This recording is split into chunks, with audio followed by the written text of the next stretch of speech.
Now, you mentioned snow earlier, but we're just going to get a few flakes, right? Flurries here, but we can see a quick dusting. All right. Nothing like this, though. This is nothing near. My mom was like, I have to go food shopping.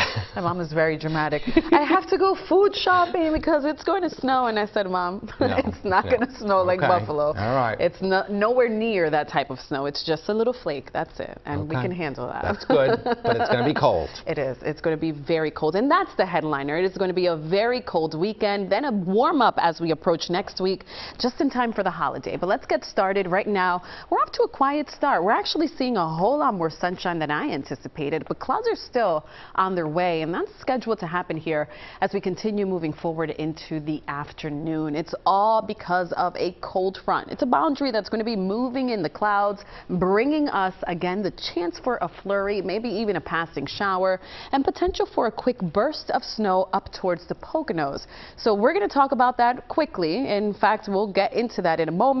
But here is what's happening out towards upstate New York. Buffalo still getting hammered with heavy snow falling at the moment. And as Jim mentioned already, upwards of 3 feet on the ground so far. And as you can see here, it is still snowing.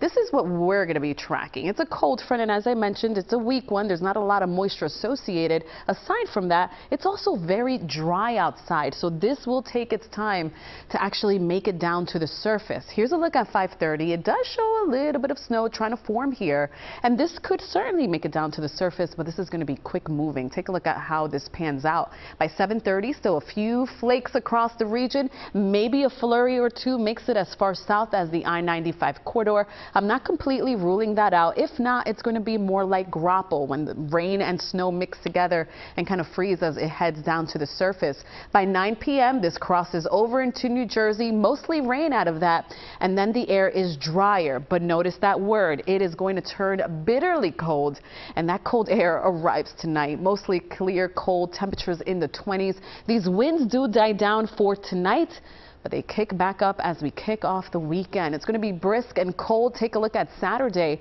right around 40. If you think that's cold, just take a look at Sunday.